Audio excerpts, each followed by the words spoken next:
começando mais um Hora Serva, podcast que traz aquele bate-papo de boteco aqui para o estúdio. Eu sou César Moreira, sommelier de cerveja, vou trazer convidados muito especiais, com muito conteúdo. Hoje aqui na minha frente, Carlos Burle, bicampeão mundial de ondas grandes, Marcos Soto, um grande empreendedor do marketing, amigo meu de longa data. Vamos começar com um brinde, para começar Saúde. bem. Saúde. Boa, hein? Daqui a pouco a gente vai falar um pouquinho mais dela. Burle, a gente tem muito assunto para falar sobre você, história do surf, Burle Experience, mas não tem como começar sem falar das ondas grandes. É a marca registrada, é onde teu nome está marcado já na história do surf. Quando a gente pensa como isso começou, hoje já é uma realidade, mesmo quem não acompanha surf sabe onde fica Nazaré, você com toda a galera colocou Nazaré no mapa, colocou Jaws, Mavericks, lugares que as pessoas nunca tinham ouvido falar, mas há mais de 20 anos você foi um dos pioneiros. Né? A gente olha para trás, eu não consigo imaginar como é que alguém tem coragem de enfrentar uma montanha daquela. Da onde vem o teu estalo de mudar? Você era um surfista, participava de campeonatos regulares, campeonatos organizados, de repente dá um estalo de começar a encarar aquelas ondas monstras. César, muitas vezes esse tipo de conteúdo ele passou por um boteco também, né? Depois de um grande swell, uma competição, a gente sentava e se reunia para tomar uma cerveja e você me fez lembrar esses momentos, que eram momentos assim riquíssimos, né? Onde estava todo mundo muito feliz, né? Principalmente se tivesse todo mundo bem, sem nenhuma contusão, né? Nenhum acidente, tivesse tudo ocorrido bem, a gente celebrava e comemorava. E esse processo de evolução na minha vida, das ondas pequenas para as ondas grandes, veio naturalmente pela minha personalidade. Eu sempre gostei de desafios. Então, aos poucos, eu fui sentindo que aquilo também me empoderava, né? Eu tinha um respeito maior da minha comunidade, também me sentia mais forte para poder comunicar aos meus pais, minha família, que eu queria ser surfista. Então, assim, desde pequeno, esse processo de sair de meio metrinho no beach break para 1 metro num fundo de pedra e começar a viajar e procurar essas ondas grandes já fazia parte da minha vida. E quando esse processo de evolução veio para dentro da estrutura profissional, eu também senti que esse respeito ele aumentava a partir do momento que eu continuava a explorar essas ondas. A minha comunidade também olhava para mim com outros olhos, né? E depois, graças a Deus, eu não entrei no surf de ondas grandes atrás de uma continuação profissional, porque nessa época que eu comecei a surfar não tinha nem essa possibilidade. Você surfava porque você gostava, né? Hoje em dia você fala, pô, não estou me dando bem nas competições, posso me tornar um surfista de ondas grandes, né? Se eu tiver habilidade, preparo físico e mental, gostar, você vai conseguir ser um surfista de ondas grandes. Na minha época não tinha nem essa opção, porque ninguém vivia de surf de ondas grandes. Então eu comecei a fazer por amor e depois eu falei, cara, isso aqui dá para viver disso, né? Porque é um conteúdo realmente relevante, um conteúdo que ele chama a atenção do público, você não precisa explicar muito quais manobras você está fazendo, né? O homem e a natureza ali numa situação interessante, no mínimo, né? Onde você vê o homem desafiando condições extremas, né? Num ambiente vulnerável que também é muito respeitado por todos. Então era um conteúdo muito rico, que é fácil de você inserir nas mídias. E a vinda dos campeonatos, e principalmente o título mundial em 98, me trouxe essa chancela, do primeiro campeão mundial, né? Me tornar uma referência no Brasil, uma referência lá fora também, abriu portas para outros eventos internacionais também. E de lá para cá veio a criação dos campeonatos, do circuito mundial, a evolução para o towing, para as ondas gigantes, né? Que o towing, falando para o pessoal que está assistindo a gente aí, é quando você usa a máquina, o jet ski, para puxar na onda. E aí você começa a surfar ondas gigantes, né? Ondas que você antes não surfava na remada por não ter essa condição física. Mas é um processo que estava dentro da minha personalidade, né? Esse negócio de procurar sempre desafios, ir além, né? De ser uma pessoa melhor em todos os quesitos, né? Fisicamente, emocionalmente, espiritualmente. E eu estou muito feliz de estar hoje aqui, nesse momento onde o surf de ondas grandes brasileiro ele é reconhecido mundialmente, onde o surf brasileiro é hoje uma referência em todas as categorias, somos os campeões mundiais, né? A gente tem aí poxa, surf nas Olimpíadas também, as piscinas de ondas. Então esse papo de boteco aqui vai longe, né, Marquinhos? Vai longe. A tua resposta, na sua resposta, você falou sobre vários assuntos. Então eu vou pensar alguns deles pra gente, que eu acho que são assuntos bem importantes da gente aprofundar um pouquinho mais. Você falou de questão mental e física. Hoje, qualquer esporte de alta performance, você precisa ter técnica, precisa ter mental e precisa ter um condicionamento físico. Isso serve para qualquer esporte de alta performance. A questão técnica, no caso das ondas grandes, eu imagino assim, não tem nem o que discutir. Porque quando você está aprendendo a surfar em onda pequena, você está aprendendo, você cai, não tem problema, né? Aí você levanta e rema de novo e cai de novo, faz parte do aprendizado. Ondas grandes, você já tem que ter uma técnica apurada, você não vai ficar tomando, né, caldo de ondas daquele tamanho. Então a questão técnica não tem nem o que discutir. Agora, há 20 anos atrás, eu não sei como é que foi a tua preparação física para algo que ainda não existia, que estava muito incipiente, estava começando essa questão das ondas grandes. Então não tinha já um histórico de evolução, de preparação para esse tipo de atleta. E também a questão mental, porque eu imagino você dropar uma onda daquele tamanho, às vezes nem dropar, o jet ski está te puxando. Se você titubear, se você tem coragem ou não para enfrentar aquela onda, já está meio caminho andado para você não ter sucesso. Pela quantidade de variáveis, quantidade de dificuldade de uma onda daquela. E aí eu queria te perguntar, preparação física e preparação mental para encarar uma onda daquelas. É super importante, né? Você precisa ter uma preparação física, mas se você não tiver a mental, você também não vai chegar em nenhum lugar, né? Mas como? Como? De várias formas. A parte mental? Como você o que mais preparou para isso? Mais curioso é a parte mental. A parte mental primeiro, você tem que gostar, né? Porque você não consegue passar por um processo longo de evolução dentro de um esporte que, para mim, cobra muito da tua parte mental, porque é muito estresse, né?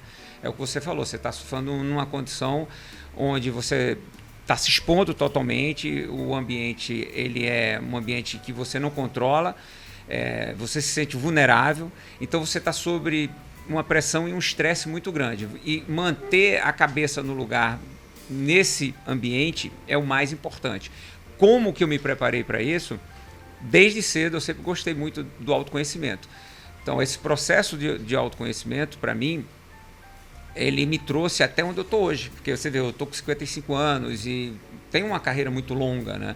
E você prolongar a sua carreira num esporte que eu já andei 3 vezes de ambulância, os acidentes eles são recorrentes, né? Você se expõe muito, você precisa ter um equilíbrio muito grande, né? Mas equilíbrio mental, né? Por quê?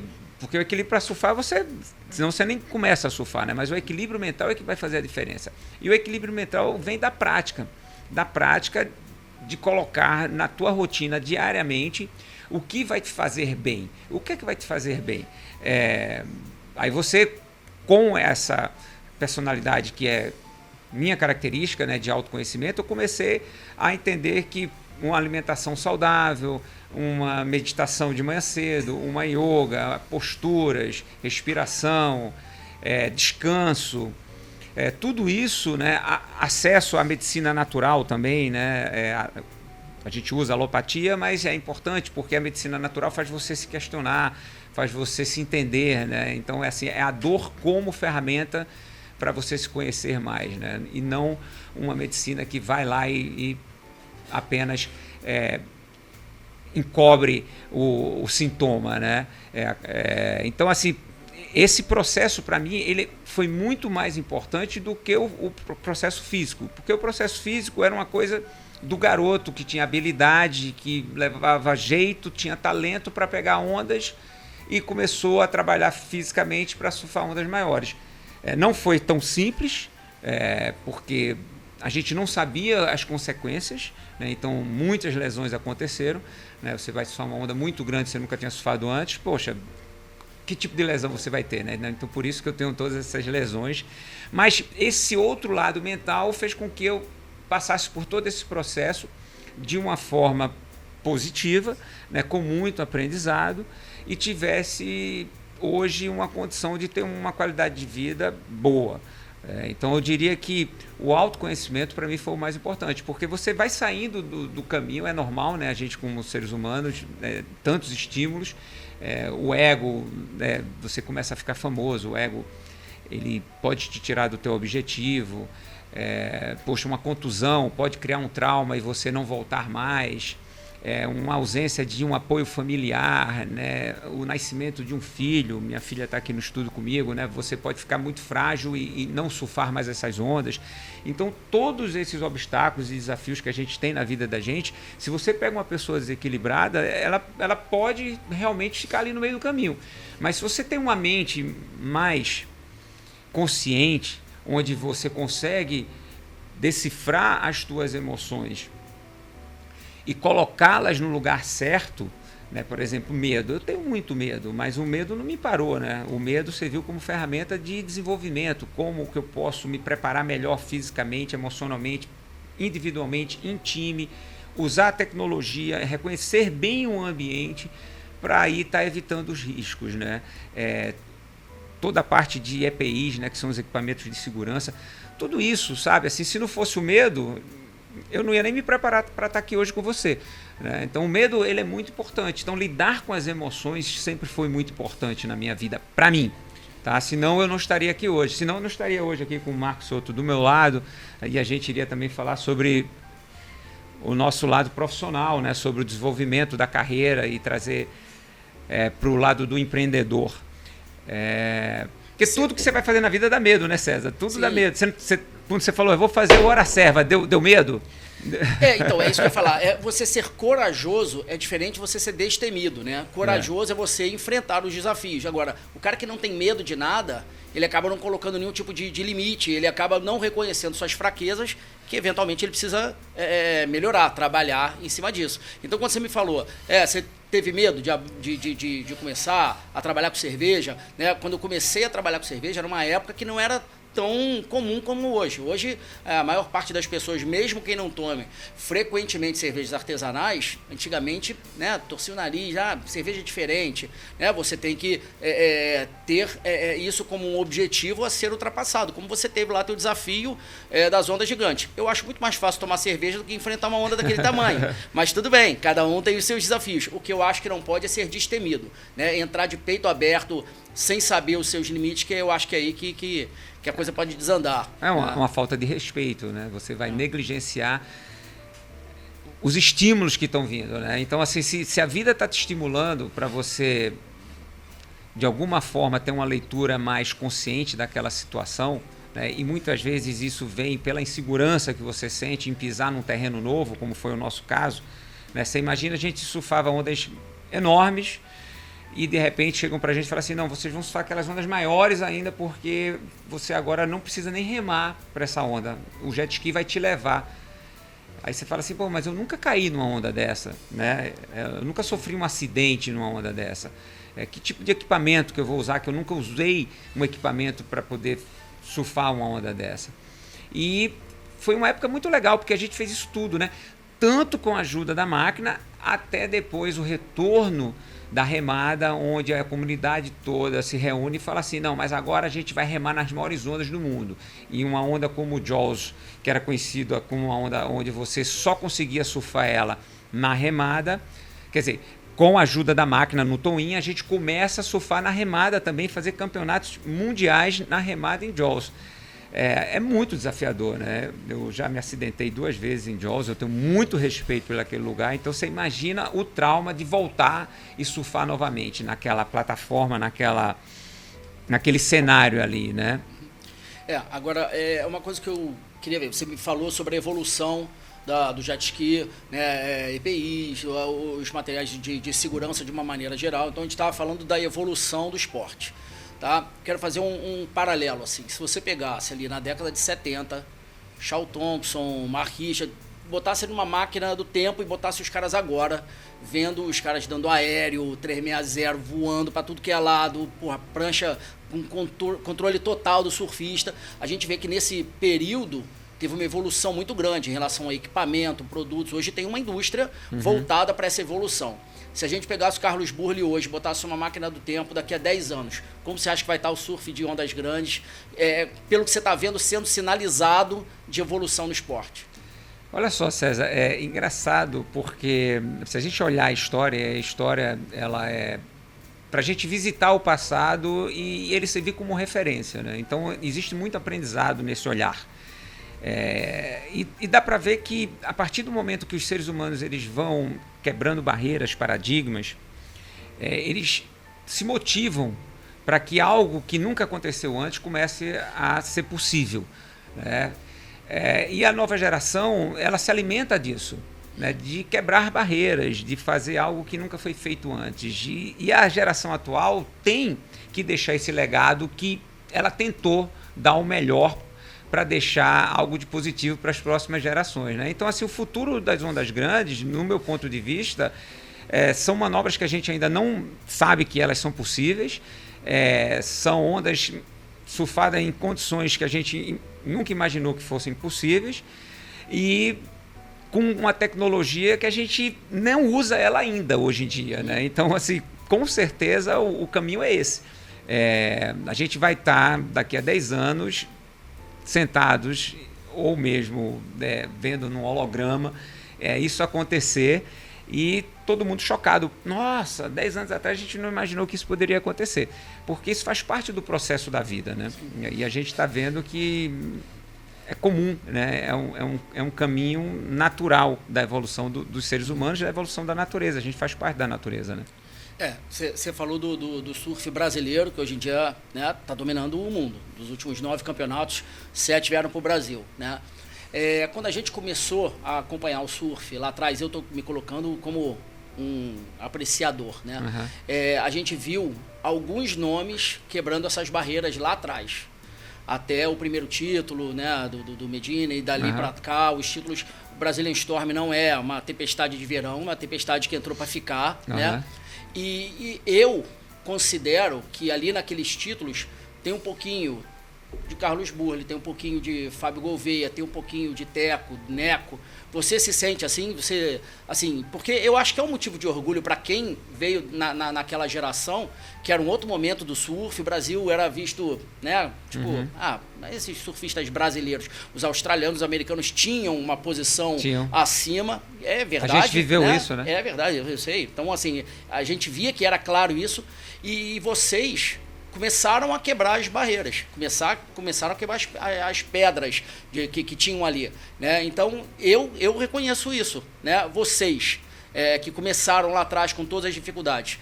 Você olha e fala assim, pô, tô orgulhoso dos meninos, mas eu tenho um pedacinho, assim, não um orgulho prejudicial, tipo, de você se inserir naquela evolução do surf brasileiro. Você vê isso? Tem a ver com a minha resposta à tua pergunta anterior. Nesse processo de estar quebrando paradigmas, e isso foi muito claro e evidente no surf em todas as modalidades, porque existia um preconceito muito grande. O brasileiro ele tem um potencial, mas ele nunca vai ser campeão mundial, porque ele não é completo. E no meu caso, o brasileiro é surfista de ondas pequenas. Então, a gente era visto como surfista de ondas pequenas.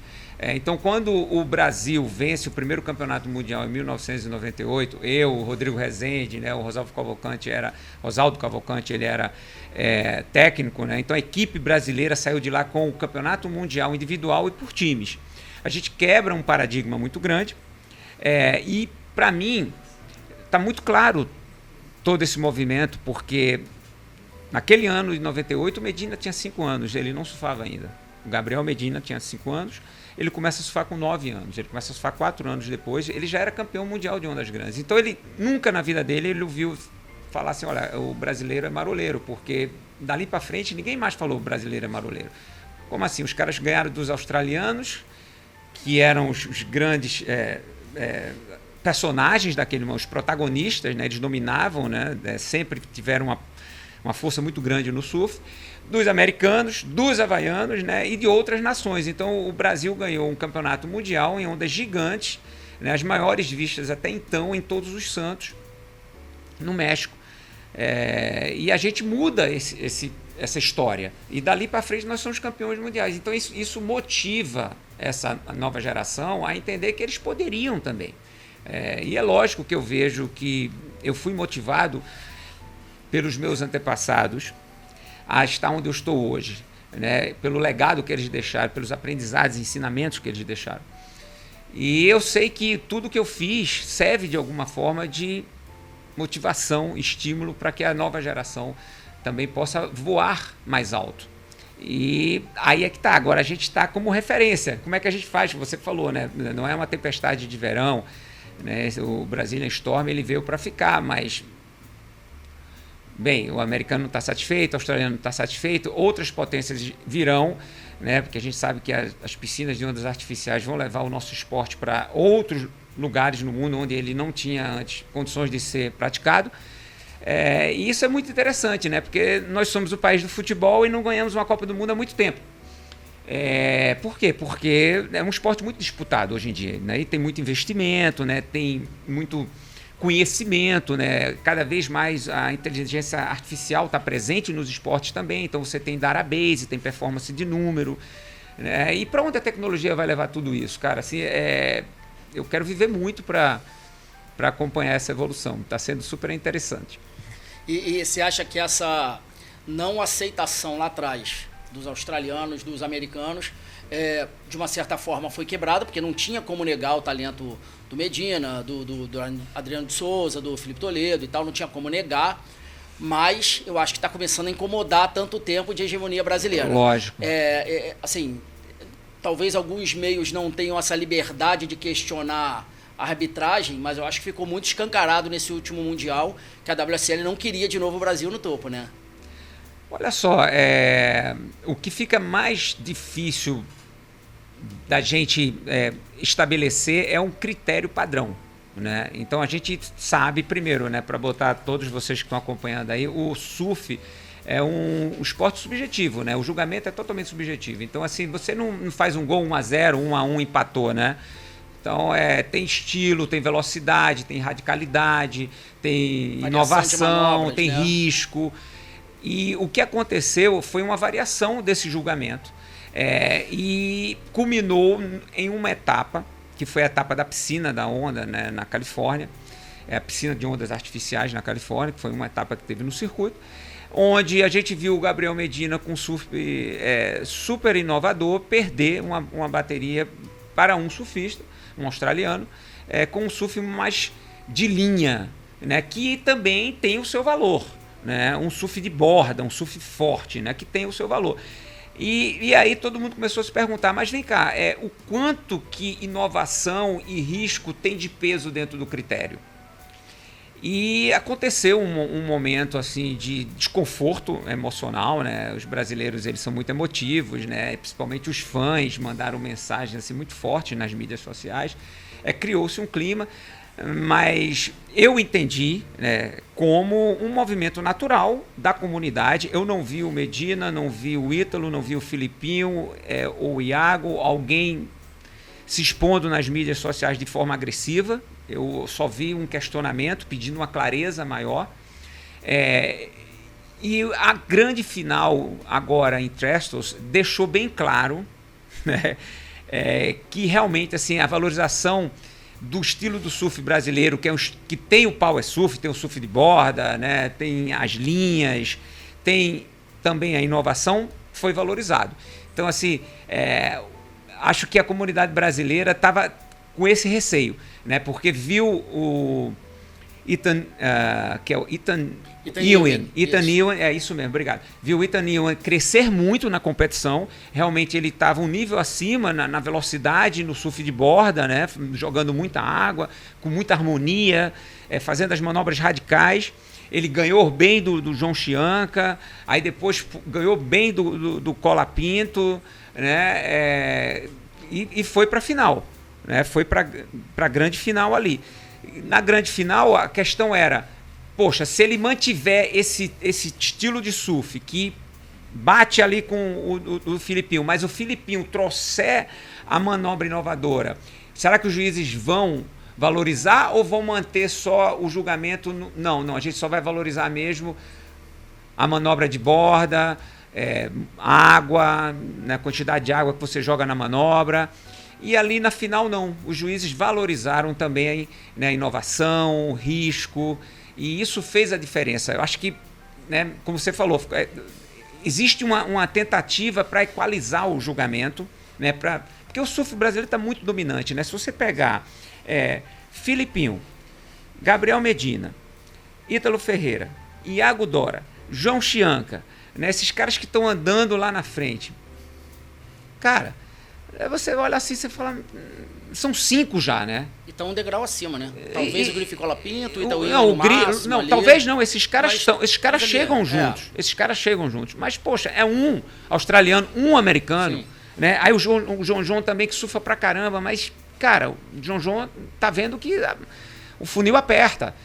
E esse formato do circuito novo, né, que todo mundo falou, não, é para destruir os brasileiros, terminou, para mim, fortalecendo os brasileiros. Pegou um cara que nem João, cara, é difícil esse formato para o João, né? Ele tem um ano excepcional, fica entre os 10, quase fez o final, mas não fez a final. E se fizesse a final, será que ele ia ganhar? Cara, ele ia ter que dar tudo dele, ia ter que ser a melhor bateria dele, ele tinha que terminar o circuito em primeiro e correr 2 baterias incríveis, né? Porque o cara que começa em quinto tem que passar pelo quarto, pelo terceiro, pelo segundo para ser campeão, né? Sim. O que eu acho assim é que o surf brasileiro tem um nível muito alto, isso eu acho que é unânime, mas essa questão da versatilidade do surf brasileiro. Ele se adaptou. Então, assim, Itaúí, beleza, as rasgadas dele são bem potentes, legal. Mas assim, eu brinco que as ondas dele é Ctrl-C, Ctrl-V. Você sabe que ele vai dropar, vai dar uma rasgada, vai dar outra rasgada, quando chegar na junção ele vai dar uma batida. Ctrl-C, Ctrl-V, você já sabe. Cara, Felipe, Gabriel, Iago, todos esses que você falou, Ítalo, você não sabe o que eles vão fazer. Vai dar uma pancada reta no lip, vai dar uma rasgada, vai dar um aéreo. Então, assim, em qualquer onda, eles vão se adaptar. Então, se tá dando tubo, eles vão botar para dentro, sabe? E o Ctrl-C, Ctrl-V... Só que ela já então, isso tem que ser valorizado. Lógico, isso está no critério, né? Tá, sim.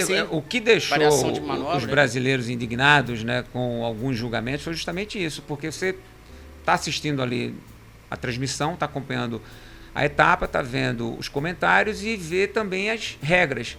E as regras também do julgamento. E tem lá, né, surf de borda, surf de linha, força na manobra, fluidez, estilo, risco, inovação. Então, quanto é que isso está pesando? Um pesa 70%, outro pesa 1%. Você tem que saber. Então, bota ali, cara. Porque se tudo isso pesar, se o cara surfar igual, mas não tiver uma manobra inovadora, não for tão arriscado o surf dele, aí você já fala, opa, peraí, mas o cara, nesses 2 quesitos aqui, inovação e risco, ele ficou para trás. Sim. Mas assim, cara, não dá pra gente reclamar, né? Mais um título mundial, 2 do Filipinho, 3 do Medina, 1 do Ítalo, 1 do Mineirinho. Cara, então assim... Dá pra comemorar, tá bom. Não, tem que comemorar. E fica difícil, né? Porque a gente tá fazendo tudo isso na casa deles. Sim. Numa estrutura deles. Sim. Eles criaram essa estrutura, né? E um grande maestro, que o cara que dominou, que é o melhor de todos os tempos, por trás de tudo isso, que é o Kelly Slater. Sim. Então você imagina o Kelly Slater, pressão, né, grande. Né, a pressão enorme. Então, cara, agora, tá tudo ótimo. É o seguinte, você tá no lugar certo, na hora certa.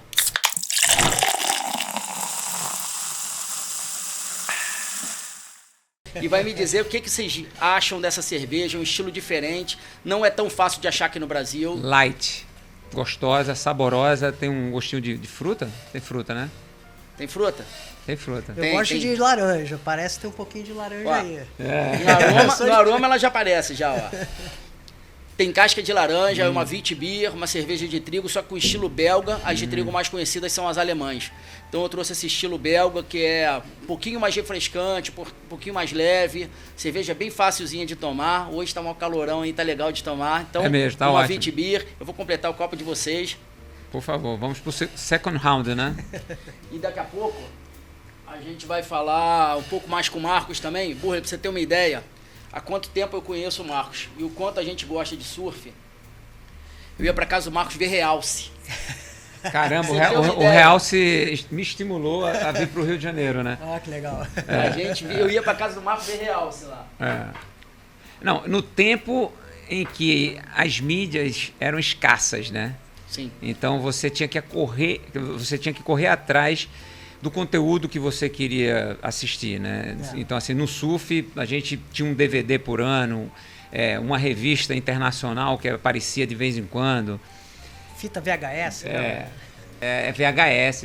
Agora, você vê como a matemática não deixa a gente mentir, né? Eu sou amigo do Marcos há mais de 30 anos. A gente tem 35 anos, a gente via Realce que é com uns 2, 3 anos de idade, mais ou menos. Porque é das antigas Realce, né? Mas, cara, eu acho que ali, junto com o Fluir, talvez, foi onde começou a botar o gostinho do brasileiro, né? Marcos surfa desde pequenininho. Acho que ali começou, né, Marcos? Foi. Eu comecei a surfar com 10 anos. Então, vendo essas mídias chegarem, né, atrás das revistas, desses vídeos, quem ia para os Estados Unidos trazia esses filmes de lá, a gente procurava, tinha que sair de carro para pegar no bairro tal, no bairro só para ver, juntava os amigos, né? Era uma dificuldade, só fazer quem amava, né? Isso aí. Tinha o VHS player, né? Que era o mais raro, era isso, você tem um VHS player. Isso. Era impressionante, cara. E assim, hoje a gente tem muito acesso às mídias digitais. Você tem um monte de vídeo, você tem YouTube, você pode ficar vendo a mesma manobra do cara ali 200 vezes para você tentar repetir. Antigamente você tinha foto, né? Era um take, ou então você tinha que gravar um programa como o Realce, por exemplo, que eu acho que na época era o único que passava, né, as etapas. E quem realmente queria evoluir no surf tinha que ficar voltando de novo para ver a posição de pé, a posição do corpo, que movimento que você vai fazer. Então era um momento que realmente você tinha que ser raçudo e gostar bastante, né? Querer mesmo evoluir, né? Hoje você tem muito mais facilidade, né? Os obstáculos são outros hoje em dia, né? Os desafios são outros. São outros. Agora, fugindo um pouquinho do surf, Burley Experience hoje também se você gosta de desafio, partiu para outra área, né? Sei que o Marco tá contigo e, aliás, fiquei feliz pra caramba que eu vejo quando um amigo meu consegue, né, encaixar um projeto. Fiquei muito feliz quando o Marco me falou. E aí eu queria que vocês explicassem, né, o que é o Burley Experience. Se já tem fora do Rio, quem não é daqui, se tem acesso, se não, quando vê aqui, o que espera quando vai conhecer o espaço. Vai lá, Marquinhos, você que entende bastante. Então, conheço o Burley já há bastante tempo, né, da época de Bodytech. Eu trabalhava na Bodytech na área de marketing e lá a gente construiu várias escolas de esporte. E o Burley representava, né? Era a referência do surf. A gente tinha o Bernardinho com vôlei, o Flávio Canto com judô, o Zico com futebol, enfim, e outras modalidades.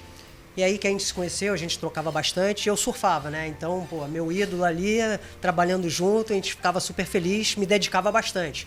Foi passando a época, saí da Bodytech, fui para outras empresas, ele continuou com o projeto lá, e mais ou menos em 2019, né? Foi 2019, a Bodytech veio querer entregar a gestão, né, para o Burley, perguntou se ele queria dar continuidade, e a gente se encontrou, né, foi o quê? A gente estava indo fazer um projeto também para o Japão, das Olimpíadas de surf, e a gente conversou e ele trouxe essa oportunidade e perguntou para mim, vamos tocar esse projeto? A Bodytech está querendo entregar, e eu não quero abrir mão desse projeto. Eu falei, legal, curti, gostei.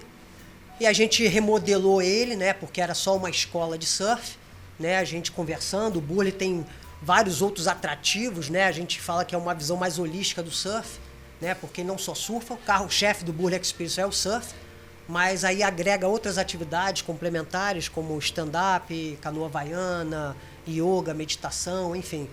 A gente pega um pouco disso, né, e insere dentro dessa plataforma, né.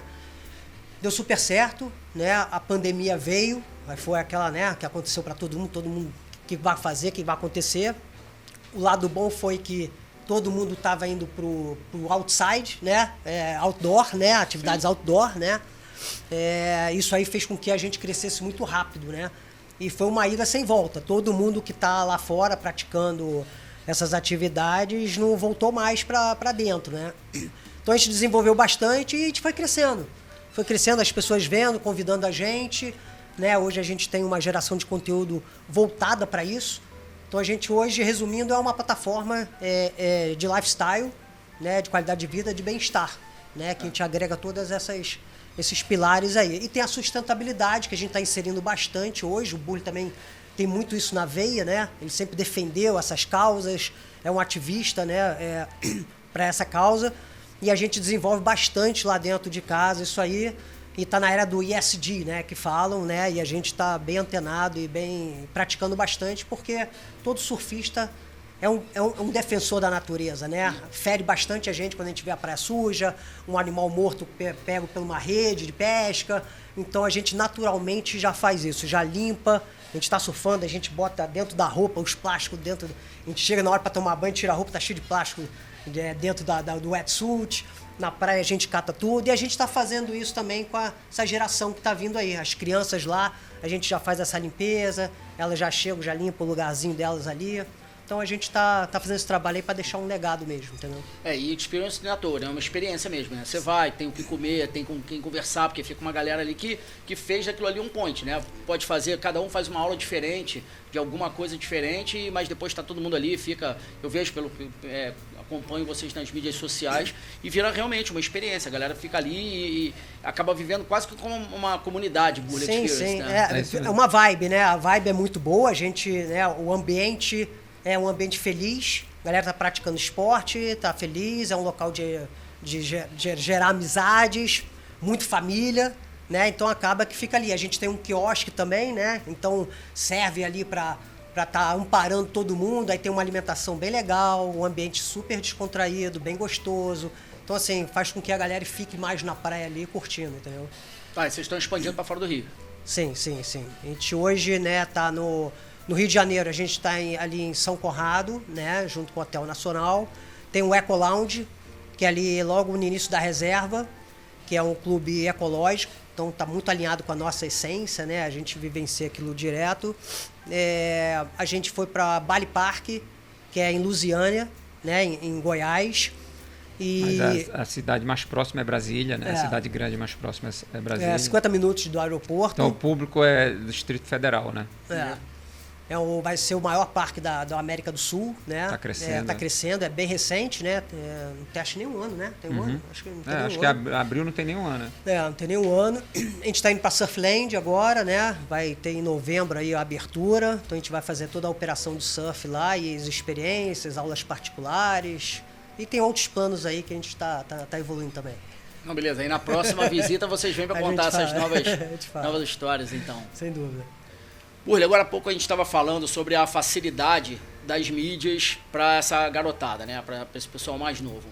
Hoje, ela não serve só para você se inspirar e ver conteúdos de outros profissionais. Serve também para você mostrar o seu conteúdo. As mídias sociais hoje são uma grande vitrine. Se você tiver conteúdo, você consegue chegar em mais lugares, em mais pessoas, né? Voltando novamente lá para trás.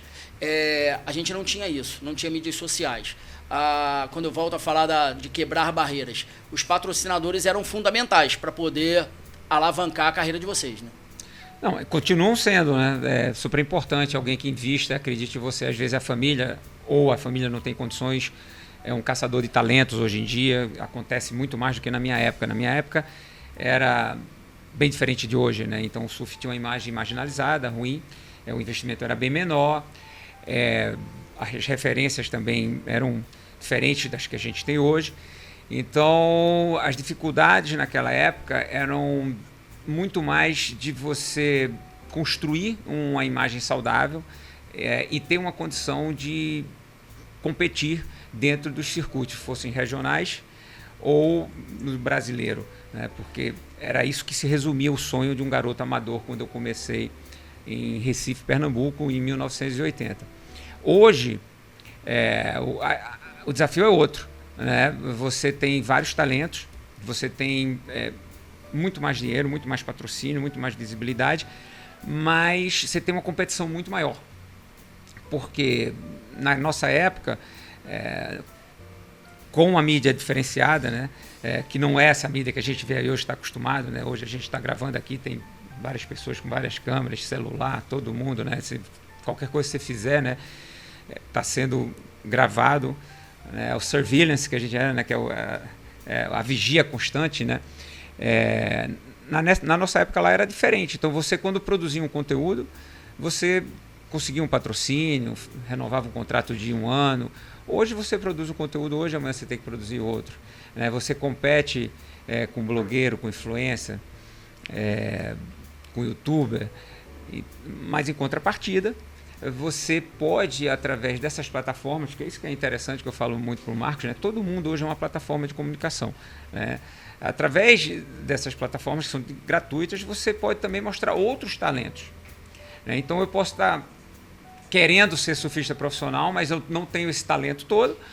Vou ser um surfista bom, mas não vou ter o investimento que o meio poderia me dar, mas termina indo para um surfista melhor, mas eu posso usar esses canais para ser comediante, ou para falar das minhas viagens, ou para falar de cultura, né? Ou para mostrar que eu também sou um bom técnico no esporte, né? Outras habilidades que podem me deixar perto do meu sonho. Na minha época, na nossa época, era diferente.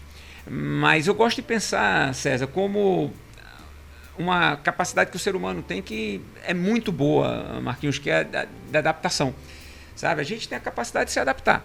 Então não tem como se colocar numa posição de vítima, né? Você sentar na cadeira da vítima e falar assim, poxa, mas a culpa é do mercado, a culpa é do patrocinador, do investidor, a culpa é do juiz, a culpa é da WSL, sabe? Você tem que se adaptar. E se o assunto é sobrevivência e evolução, vai depender muito mais de você. Isso é uma coisa que a gente tem dentro do Burley Experience, sabe? Eu gostaria até de falar um pouco mais sobre isso, porque o Burley Experience ele é muito mais do que essas ferramentas que a gente usa, que são os esportes, para a transformação do ser humano, né? O Burley Experience ele leva um estilo de vida que está inserido na minha cultura, na minha essência, que é o esporte como transformação e empoderamento pessoal, como uma janela para o autoconhecimento, que é uma coisa tão importante que eu já falei aqui mais cedo, né? Então eu chego para o Marquinhos e falo assim, Marquinhos, olha só, aqui o mais importante é o ser humano, tá? Não é a performance, né? A gente está aqui para ajudar as pessoas a performarem melhor no ambiente que a gente conhece bem, mas o ser humano é mais importante. Então, por isso que a gente fala muito sobre consciência, né? Eu falo muito para a galera, cara, a gente vai para a praia para criar consciência, né? Para limpar a praia, para cuidar da restinga, né? Para eventualmente ter um quiosque, também levar para esse quiosque como a gente tem os nossos valores, né? A nossa alimentação, né? O nosso estilo de música que a gente gosta, né? Toda a nossa cultura está inserida naquele contexto ali, que para mim é o significado da minha vida, né? É um legado que eu estou querendo deixar, que vai muito além do negócio em si. Mas o negócio é um desafio enorme. Cara, gerenciar o negócio, né? A gente devia falar um pouco sobre isso aqui. Hoje a gente tem mais de 20 instrutores. A gente está falando só de instrutores, né? Mais o time dos quiosques, mais os sócios, né? Então a gente está falando aí já 40 pessoas aí, pelo menos. Pois é, né? É crescendo. Então a gente está falando de time, né? A gente faz eventos para grandes empresas, né? Team building, né? Palestras, eventos de limpeza de praia. Então a gente vive realmente a nossa essência. E para viver a nossa essência, nós como líderes, a gente tem que passar a nossa essência da forma mais pura e mais clara possível. Eu tenho que viver essa verdade, né? Porque isso vai estimular o meu time. Então, eu não tenho como separar a minha vida profissional da minha vida pessoal. Porque o ser humano, no final, ele é o fim, né? O objetivo é o ser humano como fim, né? Não como meio, né? Então, assim, todo mundo que entra no nosso negócio, né? Seja para trabalhar com a gente ou para usufruir do Burley Experience, a gente entende que a gente tem que proporcionar um ambiente favorável para aquela pessoa se desenvolver. Então, assim, não é performar por performar, não é ir lá para fora e ser um bom surfista, não é ser só um bom instrutor, não é só estimular essa pessoa através de um bônus ou através de uma meritocracia, que a gente usa isso também, mas é saber no final se aquela pessoa está se desenvolvendo como ser humano, se está se tornando um ser humano melhor, né, se está saudável, se aquele ambiente que a gente está trabalhando é um ambiente que reflete os nossos valores. Isso para mim é o que mais me estimula, mas ao mesmo tempo é o mais desafiador, né? Porque não é o que você encontra normalmente no mercado. Então hoje a gente tem um tesão, sabe? Assim, o tesão de trabalhar é esse, cara. Assim, eu tenho o maior tesão de trabalhar, por quê? Porque, cara, eu faço o que eu gosto, o que eu amo, né? Eu adoro os seres humanos, né? E se eu posso me relacionar com pessoas incríveis, num ambiente saudável, lógico, todo mundo tem que trabalhar, tem, mas o que é mais importante? É o bem-estar social, né? Sim. É o bem-estar social. Assim, no final das contas, quando eu aceito um convite de vocês para vir aqui, é porque vocês não estão vendo aí em casa, mas aqui estamos nós 3, mas tem aí, poxa, mais 6 pessoas, aqui 7 pessoas dentro do estúdio, né? Então, olha a oportunidade de trocar experiências. Eu acho, César, que quando ele toca, né, no assunto que a gente, Burle Experience, é muito tocar a pessoa e o lugar, né, transformar isso.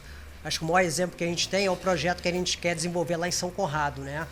A gente está abraçando um desafio enorme, como o Burle falou, né? Sempre desafio, isso nos move, né? A gente não cai naquela zona de conforto, né? A gente adora desafio. E quando a gente com um quiosque na Barra, né, um dos donos na época do Hotel Nacional sempre passava ali na frente e olhou o quiosque e falou, pô, esse quiosque na frente do Hotel Nacional seria bem legal, porque ele estava abandonado lá, né, tinha um quiosque abandonado e os clientes dele, né, os hóspedes do hotel, eles não conseguem ir para a praia porque não tinha uma área legal ali, um quiosque bonito, né, com uma gastronomia legal ou um ambiente na praia de esporte legal para oferecer. E ele cativou a gente, começou a conversar com a gente, é um cara muito legal também, gostava de surf e tudo. Ele fez a proposta pra gente. A gente conversou com um monte de gente, todo mundo falou não, não, não. Eu e ele aqui, a gente é muito alinhado, né, com isso, a gente acredita bastante, por isso que tá dando certo. A gente falou, não, vamos encarar. Por quê? É um desafio enorme, ali tem altas ondas, né? A praia é muito suja, né? Tem a maior comunidade do mundo, né? Que é a Rocinha ali. Então, assim, as pessoas não viam como um atrativo. A gente olhou e falou assim, cara, vamos mudar isso aqui? Maior comunidade urbana, né? Urbana do mundo, Vamos mudar isso aqui? Como é que a gente pode trabalhar isso?